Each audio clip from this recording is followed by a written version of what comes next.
Hello students, welcome back to my channel Lightup Knowledge and very warm welcome to today's video. I hope you all are doing great.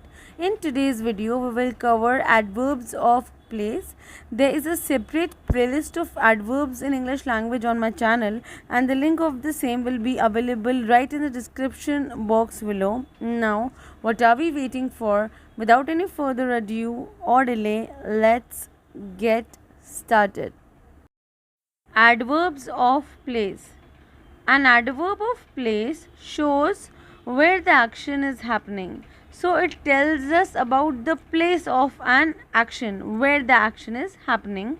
It usually is placed after the main verb or object. So the location is either it will be placed after the main verb or after the object, or it can be at the end of the sentence also.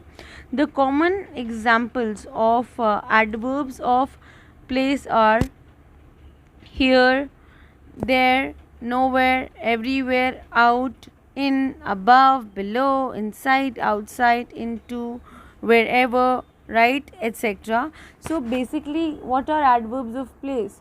Adverbs of place tells us where the action is happening. It tells us about the place of the action. It tells us about the place of an action and the location. Whenever we talk about the location of adverb of place, it is placed after the main verb, or it is placed after the object, or it can be placed at the end of the sentence.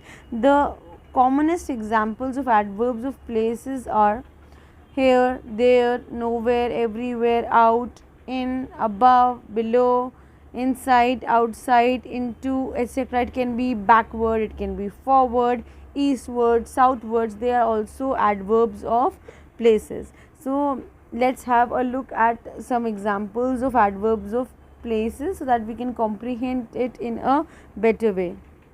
Alright, the first example of adverbs of place before you is: we went to the zoo and there were animals everywhere. We went to the zoo and there were animals everywhere. Where were the animals? It were everywhere. So it tells us about the location of a verb. It tells us about the location of the verb everywhere. Okay, let us have a look at another example before you. He lost the way and didn't know where he was going. He lost the way and didn't know where he was going. So in this particular example, right, in this example the adverb of place is where, because through where we know about the location of the action being performed. The next and the last example of adverb of place before you is: we can't get momo at the store, let's go elsewhere. We can't eat momo at the store, let's go elsewhere. So in this particular example, elsewhere is an adverb of place because it describes the action of getting momo, right? So yes guys, this section brings an end to today's video class. I hope you enjoyed watching this video and you found it useful. If you did, please like, share and subscribe to my channel. Do not forget to press that bell icon so that you can get regular updates of the videos that I upload. All the important links of the playlist will be linked down in the description box below. Until we meet next time in the next video, keep learning, keep growing, keep spreading positivity.